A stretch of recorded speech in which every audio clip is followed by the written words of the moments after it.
Stolen Fortune Part 2 by Jason Halstead. Copyright 2024. This is Part 2 of Stolen Fortune.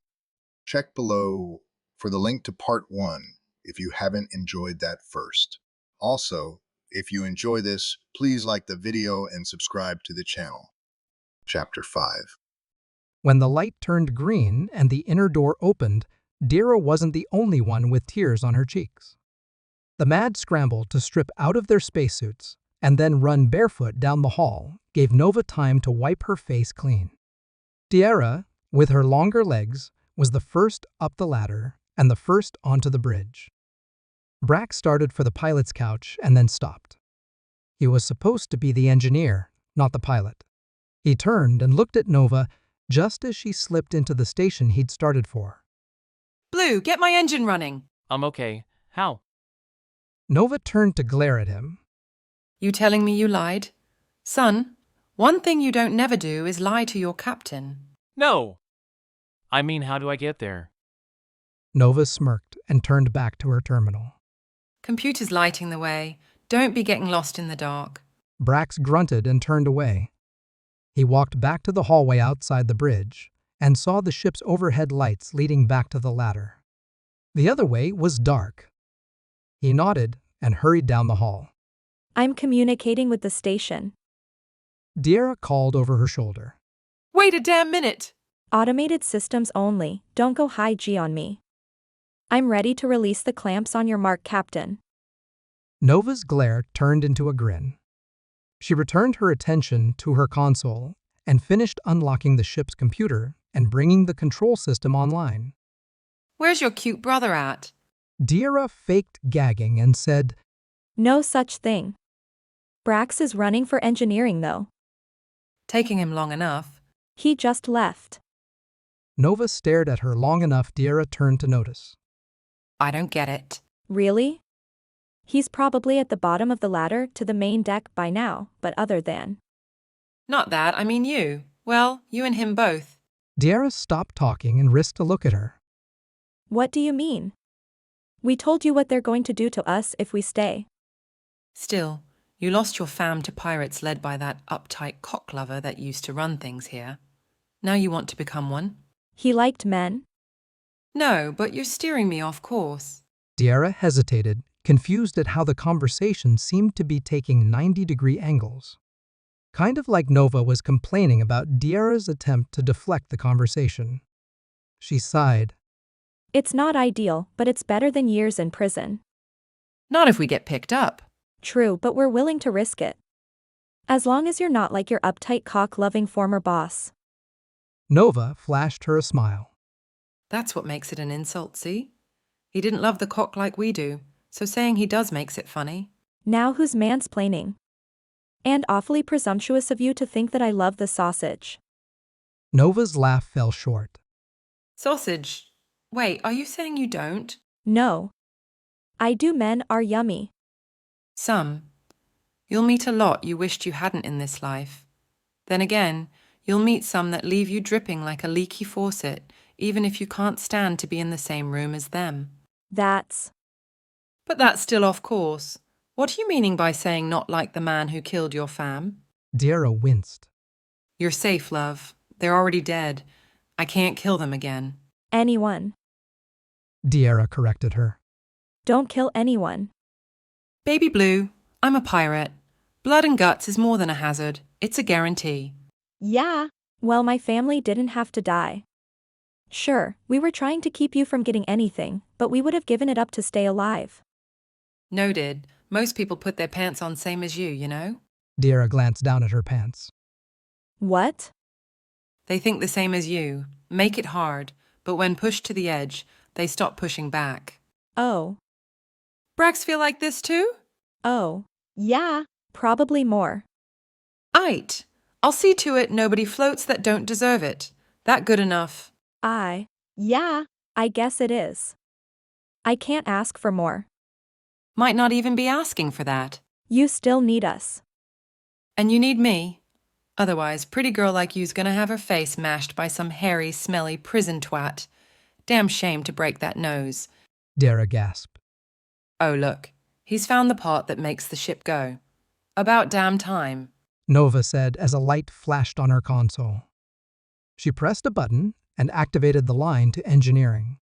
What's it like down there? Oh. Hi. I wasn't ready for that. So the engine looks all right. I'm running a startup diagnostic now. The power core is running, but it could use some serious work and I only know how to do some of it. Looks like a lot of jury rigging and mismatched parts on it. Is that the Galadine reactor that came with the ship? You worry about that. I'll worry about flying. How long till we're ready? Engines check out. Bringing them up now. Give me 2 minutes to warm them up. If it looks good. 2 minutes! We'll be boarded and lashed to a rock drifting into the star by then. If I don't. She can handle it. Fine, but for the record, this isn't safe. I'll keep that in mind next time you two spring me from a jail. Dearra chuckled under her breath. All right, I can give you power. 3 Gs, tops. Once they warm up, I can open it up more. That'll do. She said, and turned to Dearra. Your turn, baby blue. Cut us loose. Nova tapped in the code for the magnetic clamps and sent the command. A full second passed before they felt the ship bump as it was released from the spinning station. We're loose. Flying straight and true. Nova confirmed after checking their course and coordinates. Blue, I need power for the weapons. You can't shoot the station. There's innocent people on there. Not shooting people, and don't question your captain. But Nova ignored her as she saw the charge on the Fortune's guns begin to fill. incoming message from Thigard Station. Let's have it. Dearra took control of the bridge's speakers and then routed the feed to engineering for her brother's benefit as all. This is the Fortune. The Navy man at Thigard Station came across the speakers. Dock that ship and power it down immediately. I'm sorry, Chief Honda, Captain Nova has given contrary orders. Contrary? Nova repeated and then let out a laugh. She raised her voice and said, That's right, Chief. While I'm filled to my tits with gratitude for the comfy bunk, free food, and materials for patching up my baby, it's just not working out for us. It's not you, Chief. It's me. Now lose my number. Dearra cut the connection when Nova gestured with her hand. We're clean. Now to show them I bark and bite. Nova mused while she fiddled with her controls. She locked in her target sequence and executed it, relying on the ship's firing solution to do the work for her. Dearra gasped as she saw the real-time sensor updates come across her screen. You're shooting them. Oi, now look where I'm shooting. Dearra dug into the data deeper before she let herself relax. The persistent communications light had stopped flashing too. Okay, that's good thinking. You took out their comms. S-O-P, Blue Eyes. Comms first, then the rest. They'll be fixing their docking arms and point defense systems for a good bit of time. Good enough to let us away. Their interceptor's not here though. Ever seen a mouse kill a cat? What? No. Nova punched in the final commands and then smiled as they felt the brief surge in the ship. The gravity compensated before the thrust could start to be uncomfortable. We're the cat. Dearra glanced at her and back at her station, searching for pursuit or threats. When nothing came other than some repeated attempts at hails, she leaned back in her chair. You did it. We did it, Blue. The three of us. This means you're sharing bathwater with me. What? We're in it now, together. The three of us. All of us dirty now. Dearra looked away from her and let the thought settle on her. It felt heavy. Not enough to bring about another panic, but it was enough to still the excitement of escaping the station. We're good. You speaking for Brax? I guess so. I know he will be. Didn't know you held his leash. His leash? Most men have their own mind, unless they let a woman think for them. Dearra thought for a moment and then shrugged. My dad was a little like that. Brax thinks the way Brax thinks. I know how to work him though. I bet you do. Nova Station flashed at her again, announcing an intra-ship comm request. She answered it and said, What have you got for me, Blue? Engines look good and they're ready if you need more thrust. Reactor's running at 60%. Kind of high for not having any real load on it. We should find some time to do some maintenance on it and refurb some parts. You do that when we get where we're going. Where are we going? Still Gal Prime? Unless something better comes to mind. Won't this ship show up with a bounty? It's Gal Prime. Might as well be the dark side of a moon. What happens on the dark side stays on the dark side. Dearra said, repeating something Nova had said when they met her. Got a fierce competition brewing for first mate, but I think you've got a leg up if you're up for it. Dearra's eyes widened. Really? What about Brax? Might look funny, him being my first mate and letting me wrap my legs around him. Crews don't care much for that sort of thing.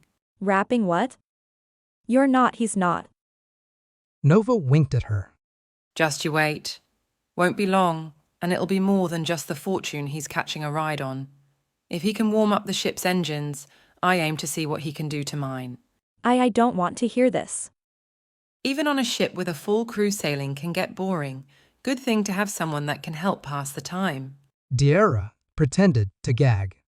Nova laughed and unbuckled herself so she could stand up. Course is laid in, bridge is yours. I'm going to move my stuff into the captain's cabin. Then you can have my old one. Chapter 6. Nearly 3 hours passed before the bridge door slid open again, and Nova walked in. Ready to quit yet? Dearra turned to face her. Quit? What? Why? Nova shrugged. She'd changed into loose shorts and a sleeveless shirt that was loose everywhere except her bust. A faded image of a starship graced the front of the shirt. Brax might, now that you mention it. He was whining for a couple of hours now. Nova took the pilot's couch and checked the system over. Everything was as she'd left it. About what? Short version, he thinks the ship needs an overhaul. Too many patches and quick fixes on everything from the power grid to the reactor itself to the thrusters and even the engines. Nova smiled and patted the side of her console. That's my baby.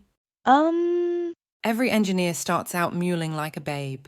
She holds it together, though, and never lets us down. She, you mean the ship? That's right. Sweetest girl you'll ever meet. Wasn't so sweet to me. That's what happens when you cross a woman.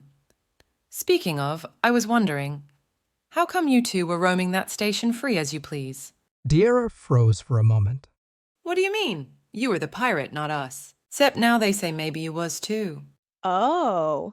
You mean when we got you out? Dearra recovered. Brax distracted Honda and I got the codes off his computer. Sure, that's how you sprang me. How'd you two get out? I used the Navy chief's code, same one that let you out. Smooth flying, but why'd the alarm go off? Honestly, I'm not sure. Could be they checked on us and found we weren't their weight. Shit, I bet that's what happened. What?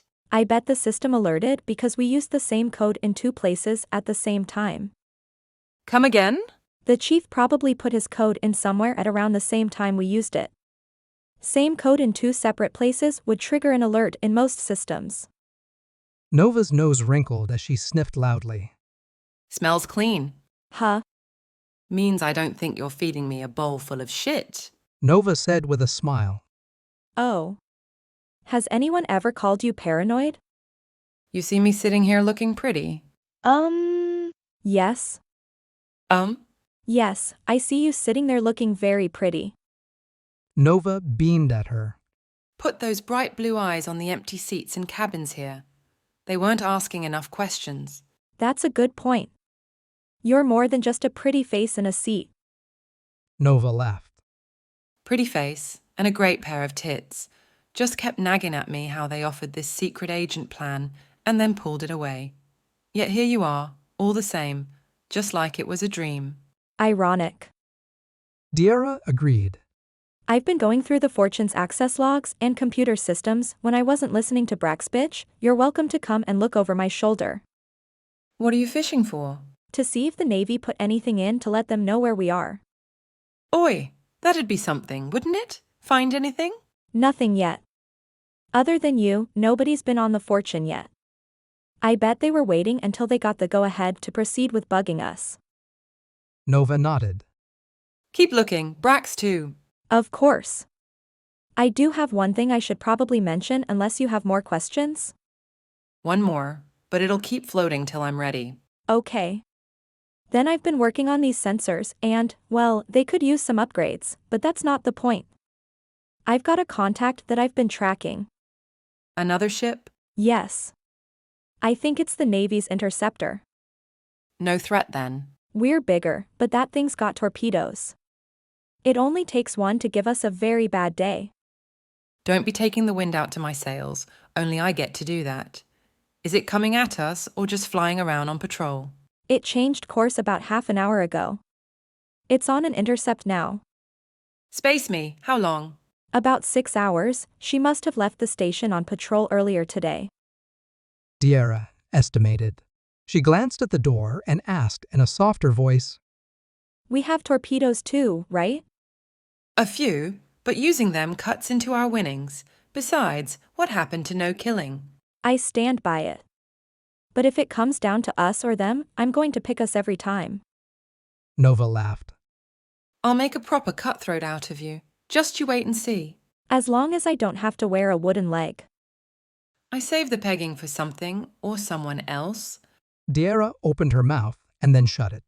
Some things, she suspected, she was better off not knowing. 6 hours? Yes. Take a few minutes off and they could be in weapons range.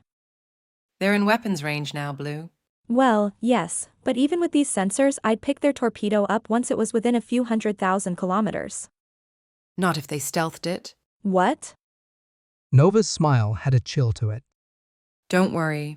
They don't let that tech out much. Afraid if they make too many others, we'll get their hands on them. Costly too. Okay. Well, as long as I can see it, I can jam its guidance, we can change course. If they get close enough that I don't have time. We won't let that happen. We're the hunters out here, not the hunted. Good to know. Nova nodded and tapped the control to open up the line to the engine room. How you doing, Blue? I'm dirty, sweaty, and tired. And this ship is one sneeze away from falling apart. All my years and all the systems I've been in, there's been one thing, and one thing only, I've had faith in. The Fortune. She's held true when everything else let me down. I stayed here through 2 bad captains because I knew she'd take care of me if I let her. You're thinking of the law of averages. Nova ignored him. Look at me now, Blue.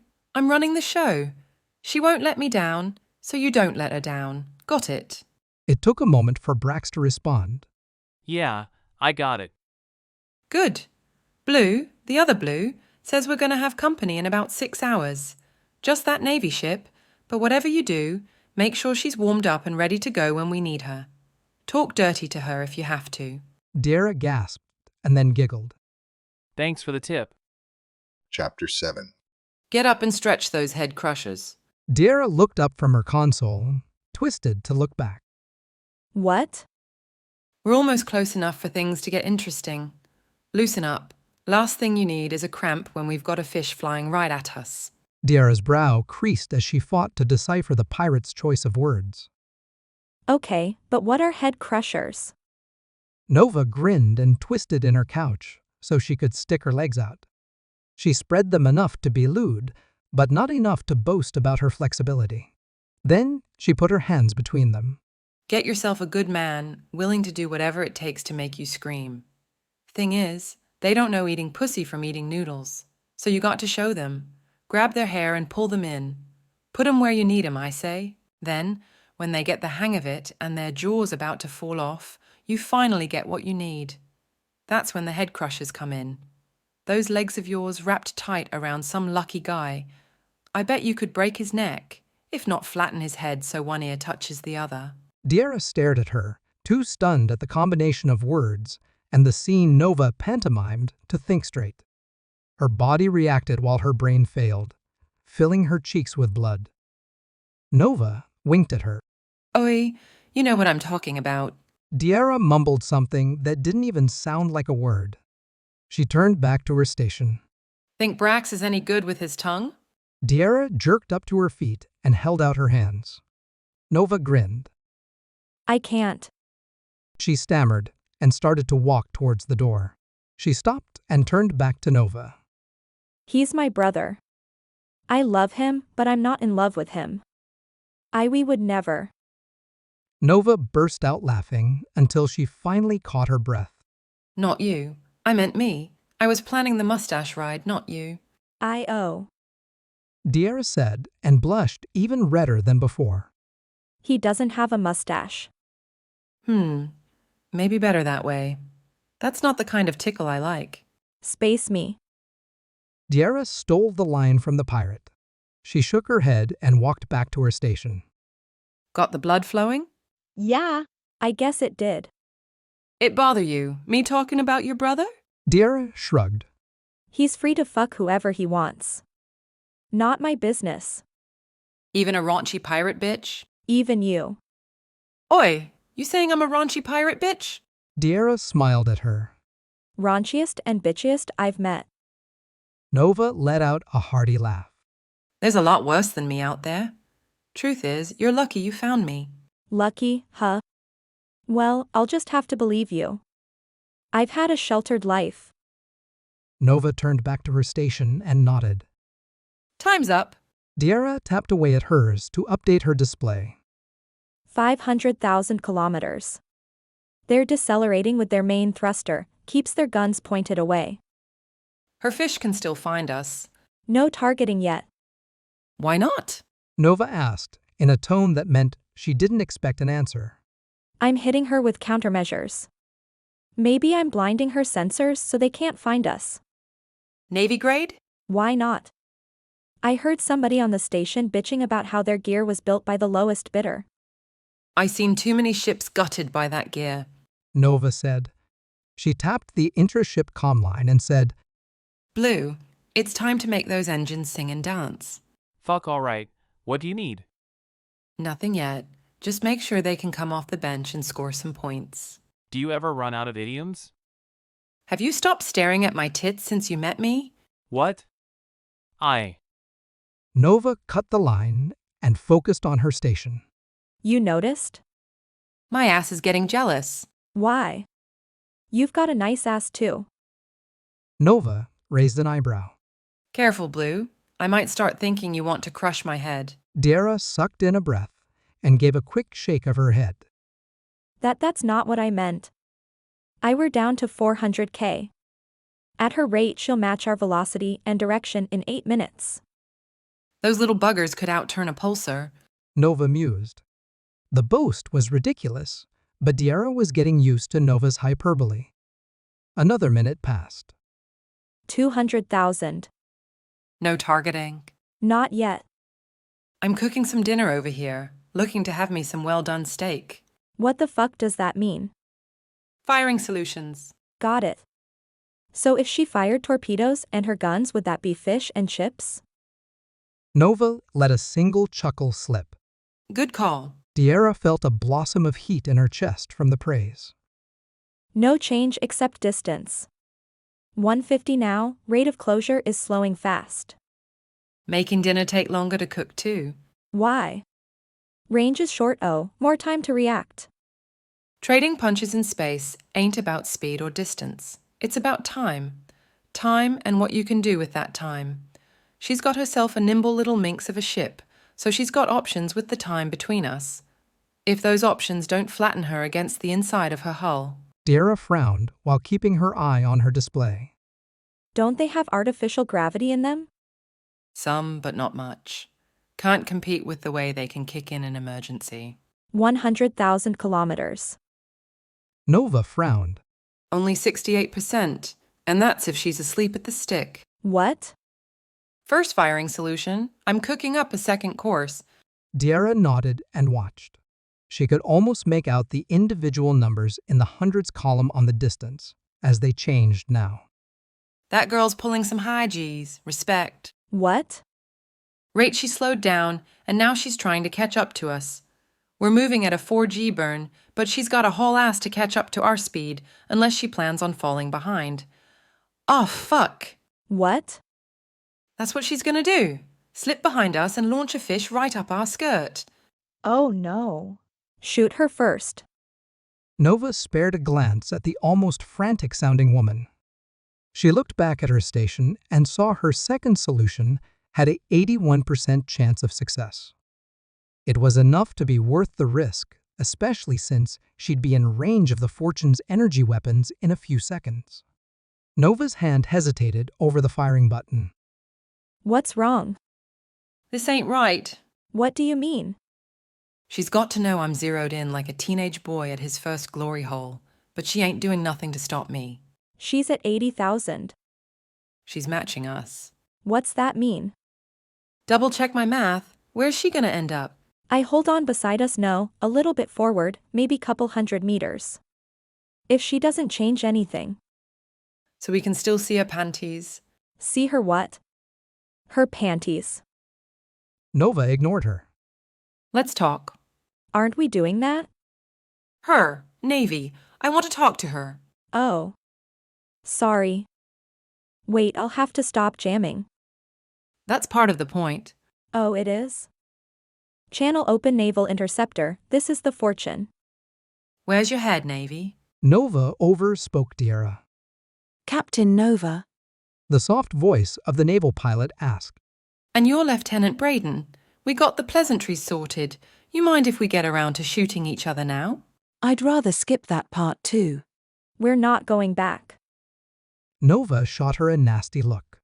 My chatty first mate is right. We're not going back. Sorry. Nova ignored her. I thought, that is, I wondered if, A black hole's going to get old and die by the time you spit it out. After a period of time long enough to suck in a deep breath, she blurted out, requesting docking permission. Just you in there?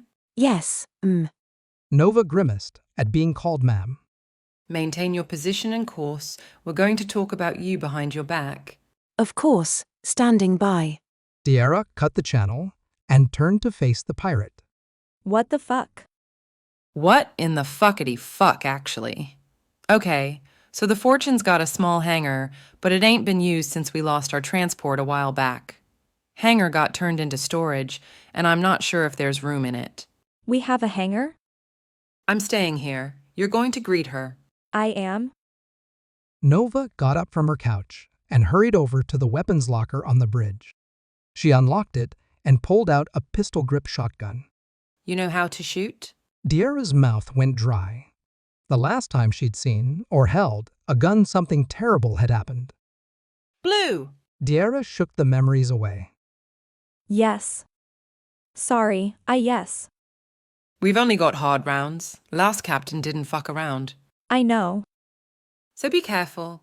I'll get your brother to print up some poly ones, so we've got options next time. Next time. All right, get your tight ass down there. Dearra hopped up and hurried to take the weapon from Nova. She looked it over and silently thanked the pirate when she showed her where the safety was on the semi-automatic weapon. Where is it? Space me. Aight, I'll have the lights show the way. Thanks. Dearra said, and took a deep breath before she turned and left the bridge.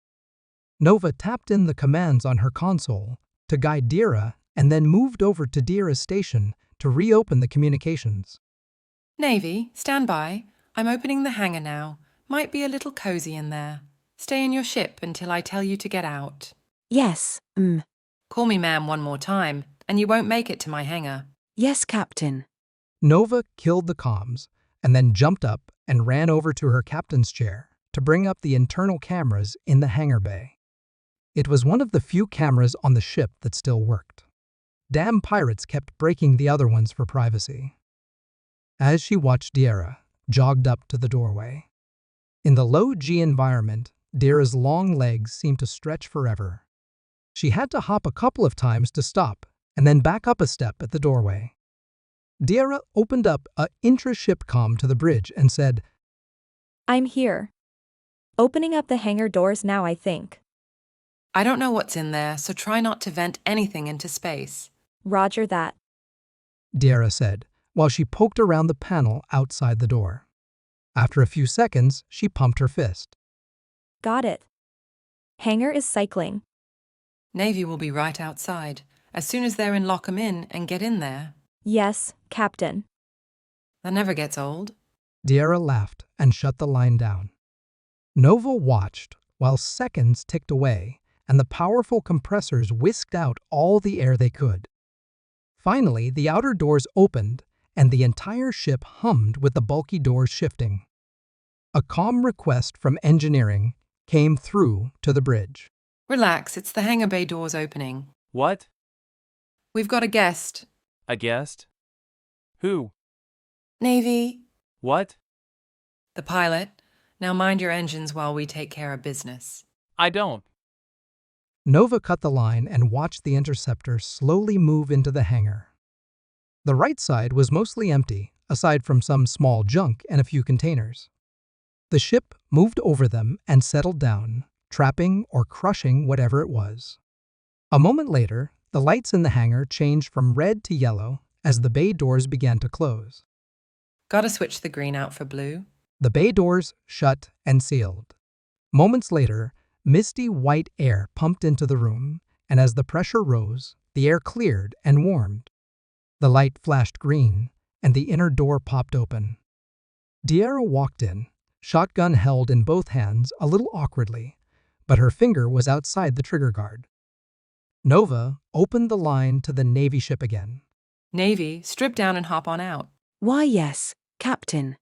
Nova killed the line and opened up a connection to the hangar bay. She kept the bridge muted and waited, anxious to see what happened.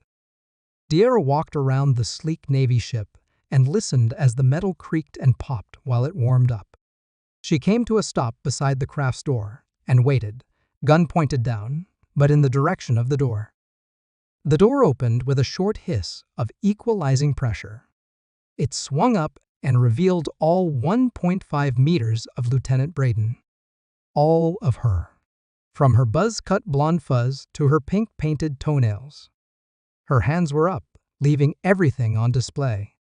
She was skinny, smooth, and completely unarmed. Whoa, you are. Captain Nova told me to strip and come out. That doesn't surprise me. Well, step forward and spin around. She didn't tell you I'd be doing a body cavity search too, did she? What? Lieutenant Braden shook her head. Dearra could see her blush extended far below her cheeks. No, she didn't say that. Good, I just did my nails. Braden let out a sigh of relief and spun around slowly. Her backside was just as naked as her front, if less interesting in other ways. Her butt, Dearra noted, was flat. The woman looked underfed and like she needed to spend some time in a gym. She moved back and forth from one foot to the other. Dearra looked at her feet and then down at her own. She was still in her socks and hadn't even realized it. She almost laughed until she felt the cold seeping through her socks into her feet. Even a few minutes of exposure to the vacuum of space had been enough to turn the metal deck frigid. Okay, so you're here. Now what? Well. Look, Navy, the sooner we get through this, the sooner you can warm your feet up. She hoped Nova wasn't listening to the conversation.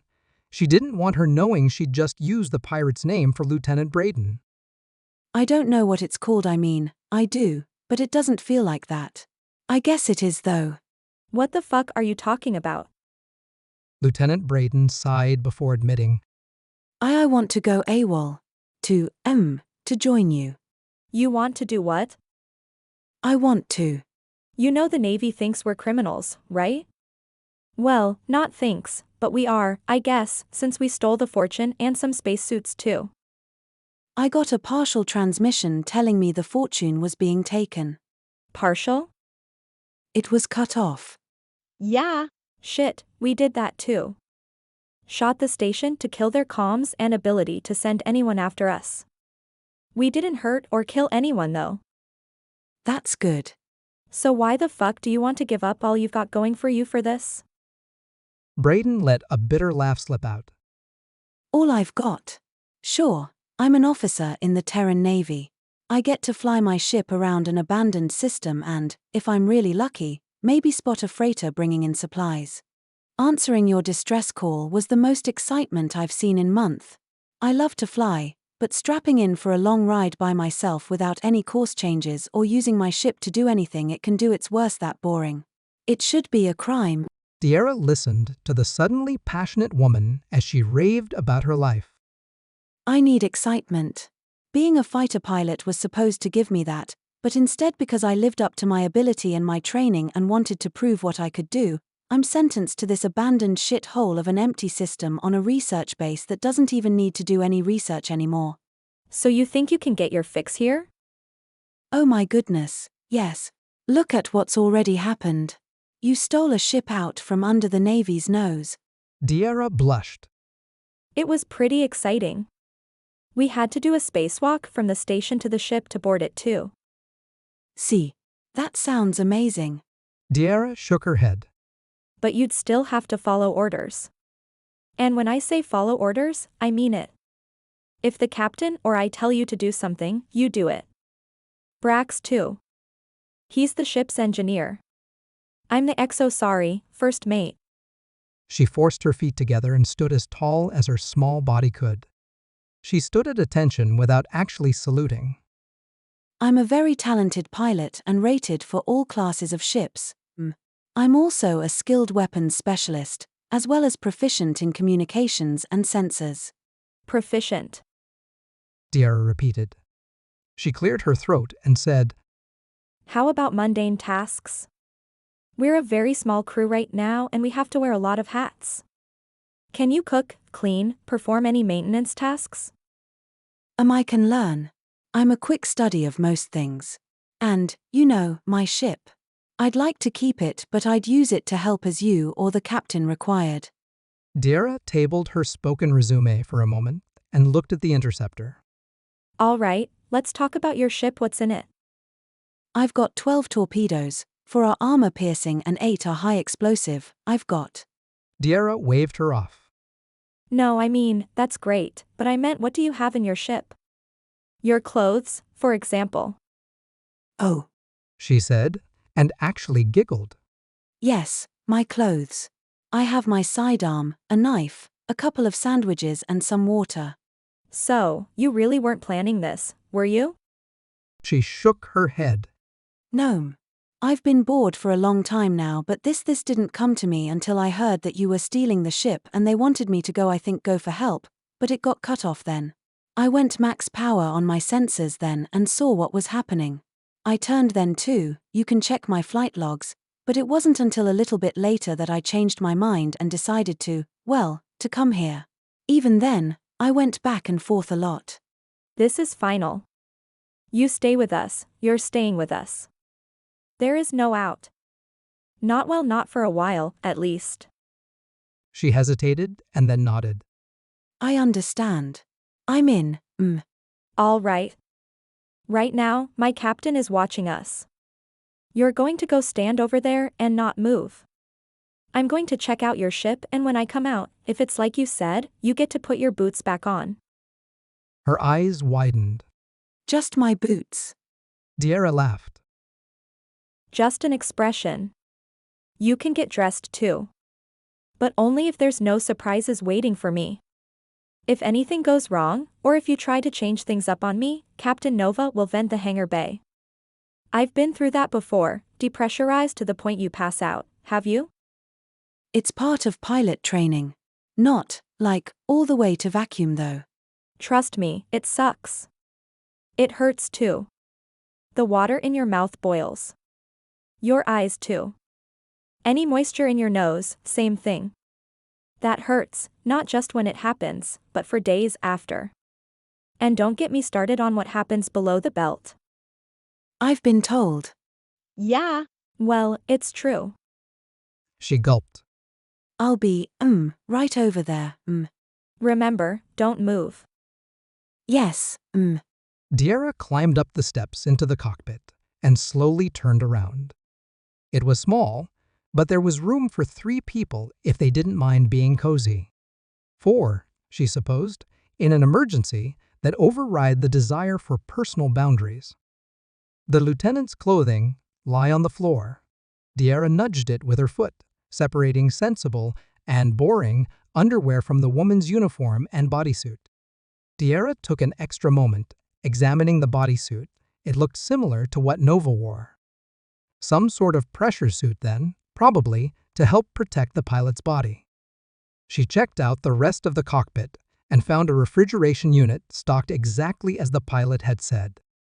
There was a cubby with a small toilet as well, and 2 foldable jumpsuits built into the wall. Another cabinet had a military-grade spacesuit and helmet suitable for limited EVA activity. A soft and squishy toy frog was stuck to the top of the main display screen. Dearra nodded, convinced that everything checked out, but she wasn't satisfied. Dearra looked over the controls and saw that she'd left everything unlocked. Her time spent on the science station helped her quickly make sense of the layout of the system. Soon enough, she was checking the ship's logs and she verified the shortcom message from the station as well as the premature termination. She returned to the home screens they'd been on when she got there, satisfied that everything lined up. She turned to the open doorway and called out, Navy. Get over here. Lieutenant Braden jogged over, and Dearra noted the pilot's almost flat chest barely jiggled with the movement. To be fair, the ship was only running half a G of gravity. The important part was that Dearra finally found someone with smaller boobs than hers. Yes, Braden asked as she came to a stop outside the cabin. Dearra backed up. Come inside. The pilot said, and climbed up and in. She glanced at her disturbed pile of clothes but said nothing. Captain Nova can't hear or see us now. You've got 30 seconds before she gets suspicious. Tell me the real story now. Braden balked. I did. I am. Commander Lynx didn't send you to keep an eye on us or report what we were doing or where we're going. She stood at attention. No. My last communication was with the station's control deck. It wasn't even with Chief Honda or Lieutenant Commander Lynx. Dearra studied her a moment longer and then nodded. Step back out onto the deck. Braden walked back down the stairs and moved 2 meters away from the ship. Dearra picked up Braden's flight suit and tossed it out onto the deck in front of her. Then she exited the interceptor and stood beside it. The woman's underwear and bodysuit remained on the floor of the cockpit. Get dressed. Final decision is the captain's. Walk with me, you're 3 steps ahead until we get to the ladder, then face the wall and don't move until I tell you to. Yes, Dearra watched her get dressed and guided her out of the hangar and down the hallway. When they reached the ladder, she did exactly as instructed, turning to face the wall and waiting, while Dearra studied her and then hurried up the ladder ahead of her. Once she was there, she instructed her to climb up and then had her resume her position in front of her. She deposited her in the now empty cabin on the right that Nova had told her to make her own. Dearra shut the door and opened the door to the bridge. She stood in it so she could keep her eyes on the cabin door to make sure Navy didn't try to get away. Well, Nova asked. She was standing next to the captain's couch. how's she smell? Dearra blinked. I didn't get that close. The cockpit didn't seem stuffy or anything. Nova rolled her eyes. I meant, what's her game? She insists she wants to. Join us? I don't know, is that defecting or something? She said she's AWOL, away without leave. I know what AWOL is. Sorry. But, yeah. her story checks out. I didn't believe her, but she hasn't lied. Her ship's logs confirm everything she said. I even tried to trick her into thinking I was undercover to see if that was her angle. The surprise on her face was real. She hadn't even considered that. I saw and heard. Holy shit. Dearra said, and then she laughed. That's funny. I told her you were doing that. I didn't know if you were or not though, I just wanted to make her think you were. You're a clever girl, Blue. Nova said, and then winked. I might even say devious. Methinks you were born for this life. Dearra blushed. I'm just playing the hand I've been dealt. Don't try to bluff me, baby Blue. I'll know. I won't. Nova moved closer, so close that Dearra's eyes widened and she thought she could feel the woman's warmth. Nova stared deep into Dearra's eyes. So deep, she felt naked in front of her. More than naked, even, like her soul lay bare before the pirate. Promise me, Blue Eyes. Promise me you won't ever lie to me. Dearra swallowed and nodded. Say it. I won't lie to you. Ever.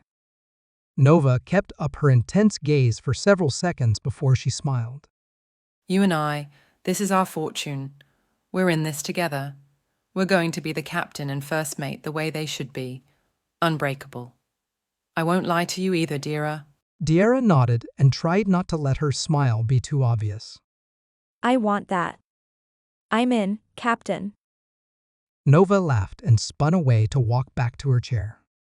That's good, because you're already in. There's no going back for you now.